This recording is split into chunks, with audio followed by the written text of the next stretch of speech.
term often heard at this time of the year, it's mid-March, is that spring is in the air, and that's certainly true. Countryside's starting to come alive with bird song, and certainly at this moment in time there are hundreds of thousands, if not millions of birds coming into the UK. And they're coming here for one reason, and that's to breed, raise their families, and then 6 months down the line from now, return back to the wintering grounds. Just across here, on the far side of this lake, there is a sandmartin colony, and those birds are arriving in the country as I speak again now. There have been reports of them in and around the area that I'm in. This is not far from my own home, only within about 2 miles.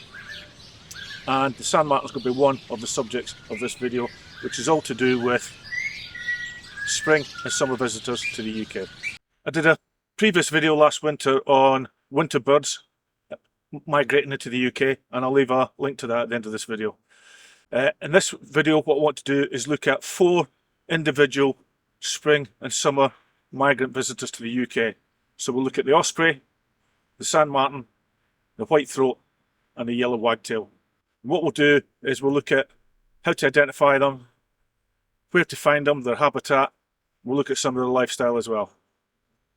So let's go find them. Okay, the first bird we're going to look at is the osprey. As a wee boy growing up in Scotland in the 90s, 70s, yes I am that old, at that time there was only 1 or 2 pairs in the whole of the United Kingdom. They spend the winter in Africa and they return here to the UK in the springtime. Only last week, the first arrival of an osprey at Rutland Water on the 12th of March. I've spoke to them, they've kindly given me permission to use this photograph. This is the first osprey that landed back at Rutland Water in 2024. Once they come into the country, they'll establish their territory and they'll stay here until the late summer. Probably the best time to see an osprey is at the beginning of spring or towards the end of summer, beginning of autumn, when they're actually on the move throughout the country. Sprotton Nature Reserve, which isn't far from me, 2 years ago had an osprey set up a territory, and it was there for about a month, and it was probably the most photographed bird in the UK. When they're on the move, they will stop off, so always keep an eye on local waters, especially at the beginning of spring and towards the end of summer, beginning of autumn. So ospreys are quite a large bird of prey. They're mainly brown and white in colour. Brown upper parts, white underparts, it's got a yellow eye, and it has a brown stripe comes across its face. And the osprey has a wingspan of up to about 1.5 metres, with pretty big birds. I certainly know from my own experience when I used to do fly fishing, being out on the lochs up in Scotland, that the first thing you would get is you would hear the call of the osprey to know that there was one in the area. And they're basically 3 calls. They have a contact call, a warning call, and an alarm, but it's pretty much the same. The ospreys themselves, when they're pairing up, they get very vocal when they meet. And normally when a male's perched on his own on a perch nearby the nest site, he will communicate with the female just to let them know that everything's okay in the area, or to give them a warning that there's another bird, another osprey, or danger. And here's the call.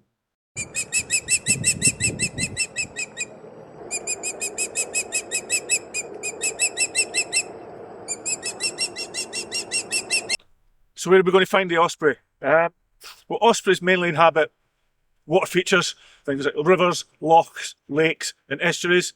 What's the difference between a loch and a lake? Well, a lake is the same as a loch and a loch is the same as a lake. So it's called a loch in Scotland and a lake in England. It's an established piece of water. Places to see them in the UK? Well, certainly in Scotland. They're a lot more common than they are throughout the rest of the UK. In England, I go back to Rutland Water, it's probably about the best place, but you will get them on some estuary places, especially down on the south coast.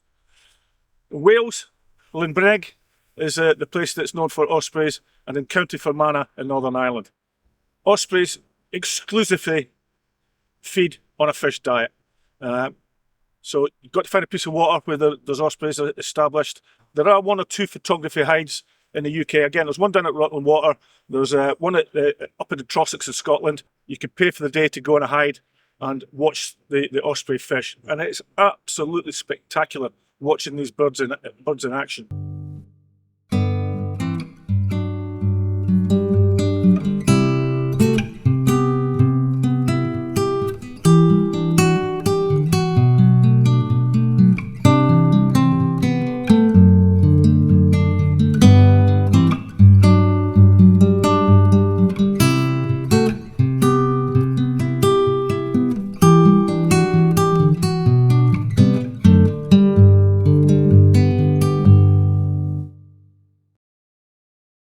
Now what I want to do is look at the sand martin.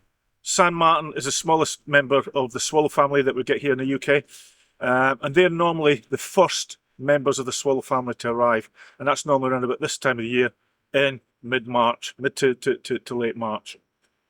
So how do we identify them? Well, the sand martin, again, smallest member of the swallow family. It's mainly got dark brown head and upper parts. It's got pale white underparts to it, and it's got a dark stripe across its chest and a small forked tail. Sand martins closely resemble the house martin in flight.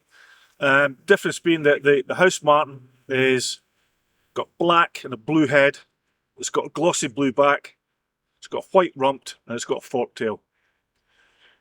Where are we going to find the sand martins? This is an absolutely ideal location. Sand martins are normally found on or near or at water. Things like wetlands, rivers, lakes and ponds, especially gravel pits. This is a gravel pit. This is a private fishing syndicate lake, which I have permission to come on and photograph the wildlife here. And you'll get them on farmland as well. But this is the absolute ideal habitat for the sand martin.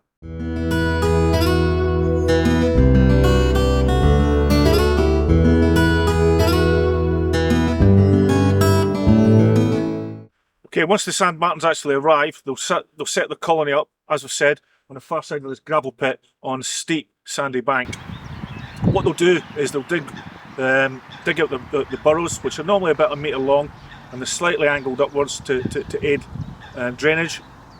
And they normally line the burrows with feathers and straw. So what do they eat? What do sand martins eat? Well, they eat mainly insects, which they'll catch actually on the wing. And they'll take it on, near or over the top of the water. But insects are the main diet of the sand martin. If there's one thing you can be sure about knowing if you've got sand martins in the area, it's their call. Sand martins are constantly communicating with each other, and they have a very twittering, continuous song which they share amongst themselves. And here it is.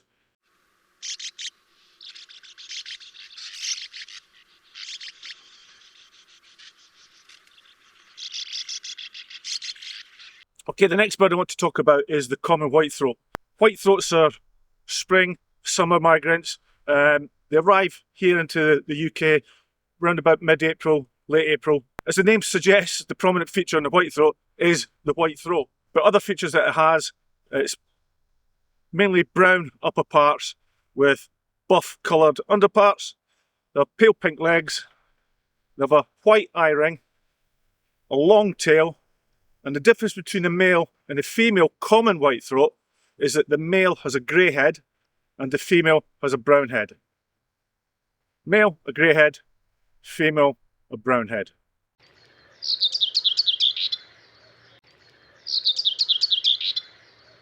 Now the common whitethroat can be confused with the lesser whitethroat, which is similar to it. The difference between the lesser whitethroat and a common whitethroat is that the lesser whitethroat has uniform grey upper parts to it. It's got milky white underparts. It's got dark grey legs, and it's got a very faint eye ring, and is smaller than the common whitethroat. One thing to keep your eye open with the whitethroat is that it likes to perch itself up on the top of hedges, hedgerows, and sing its song. Which is a real twittering, scratchy type sound. And here it is.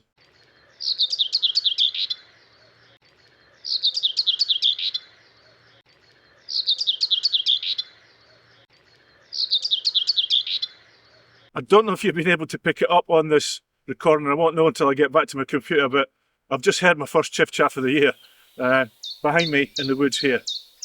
Again, another spring, summer migrant visitor to the UK, although you do still get some resident ones. Anyway, back to the common whitethroat. Where are you going to find them? Whitethroats are found mainly in open habitat with plenty of low vegetation like you see here, low bushes, scrub, brambles. But the one thing about the whitethroat is that they will position themselves on a prominent point above the ground when they're singing their songs. So you can get quite near them to photograph them and to record their call. When it comes to the diet, the whitethroat mainly eats insects and invertebrates, but it will also eat berries and some soft fruits if it can get them. The final bird we're going to look at is the yellow wagtail. There are 3 wagtails that we get in the UK. 2 of them which are resident, that's the pied wagtail and the grey wagtail, and the spring summer visitor, which is the yellow wagtail. And that's the one I want to concentrate on in this part of the video. All 3 of the wagtails will show some form of yellow on them at some time during the year. So how do we tell the difference? If we look at the yellow wagtail, it's mainly an olive green colour on its back. It has a short tail, so out of the 3 wagtails, the yellow wagtail has the shortest tail. It's got dark brown legs.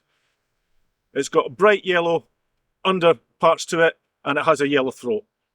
The one wagtail that the yellow wagtail can get confused with is the grey wagtail. So how do we tell the difference? Well, the grey wagtail has got grey back, and it has a black and a white throat, and it will actually change colour during the breeding season. It's got yellow underparts, it's got pinkish legs, and it has a long tail. The grey wagtail has the longest tail between the 3 wagtails here in the UK.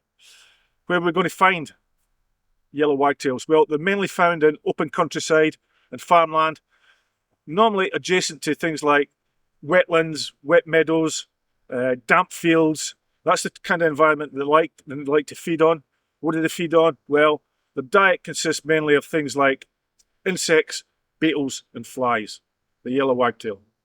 When it comes to its call, the yellow wagtail has a soft sounding seep, seep, seep. And here it is.